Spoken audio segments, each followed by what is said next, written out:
Bismillahirrahmanirrahim. Dear students, today we are going to do multiple choice questions given at the end of chapter 2.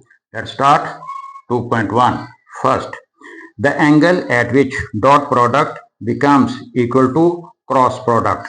किस angle पर dot product और cross product आपस में बराबर होते हैं? आप लोग जानते हैं कि A dot B is equal to AB cos theta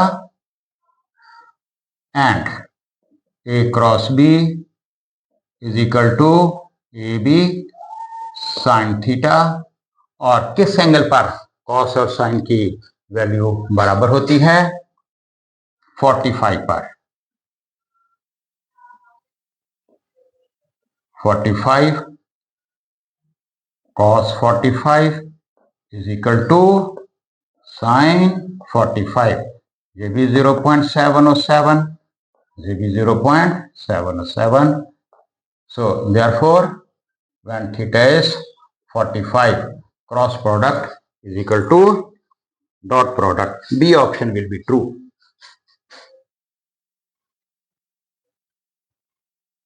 Second, the projectile gains its maximum height at an angle of। किस एंगल पर प्रोजेक्टाइल की हाइट मैक्सिमम होती है? Maximum height VI square sine square theta over 2D। Sine square theta की value maximum होगी तो इसकी height maximum होगी, और साइन स्क्वायर थीटा की मैक्सिमम वैल्यू 1, साइन थीटा की मैक्सिमम वैल्यू 1, और ये कब होगी? When theta is 90 degree. So second D option 90 degree, this is the true answer. Third, the scalar product of two vector is maximum if they are.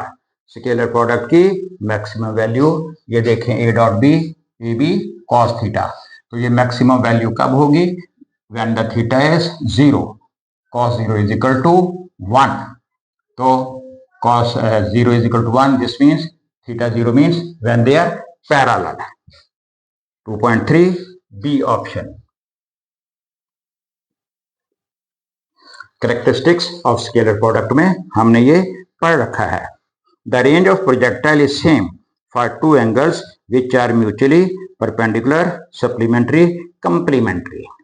Complementary angles उनको कहते हैं जिनको add करने से 90 बने। अब देखें, ये जो रेंज होती है, range R is equal to VI square over G sine 2 theta. Complementary angles के लिए साइन 2 थीटा आपस में बराबर होते हैं।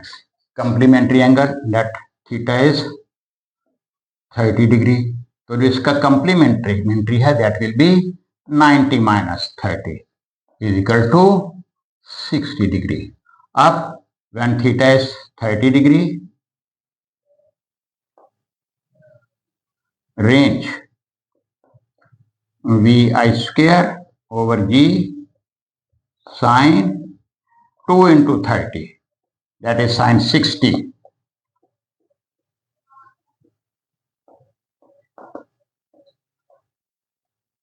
इसी तरह से when theta dash is 60 degree, R dash VI square over G sin 2 into 60, 120। ये सेकंड क्वाड्रेंट में चले जाता है और इसकी वैल्यू जो है वो साइन 60 के बराबर ही होगी, 0.866।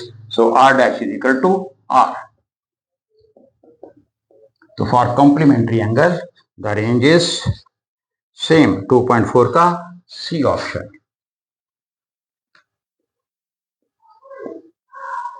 2.5 the acceleration at the top of a trajectory of a projectile is, projectile बिल्कुल टॉप पर जाकर उसका एक्सेलरेशन, तो during the projectile motion acceleration due to gravity that remains constant, that is equal to G. तो इसमें D option will be true, तो 2.5 की D option.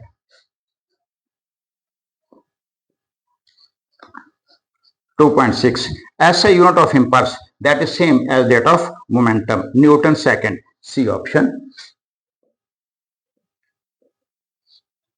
7th, the rate of change of momentum is equal to the force second of motion in terms of momentum, rate of change of momentum is equal to the force acting on the body। 2.7 का E option will be true। As rocket moves upward, जब ये rocket ऊपर की तरफ move करता है during its journey, then acceleration goes on increasing. 2.8 का ए आप लोगों ने कैलकुलेट किया हुआ है। 2.8 a is equal to mv over m as the rocket moves up due to the burning of fuel and discarding of stages. This this m mass of the rocket, this decreases, और इसके decrease होने से acceleration increase होता जाता है।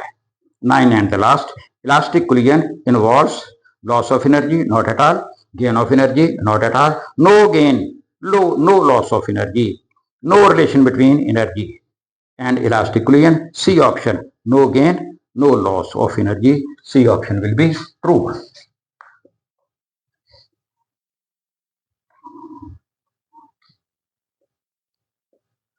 So these are the correct answers of MCQs given at the end of chapter 2 और इसके साथ ही मुझे इजाजत दीजिए। खुदा हाफिज।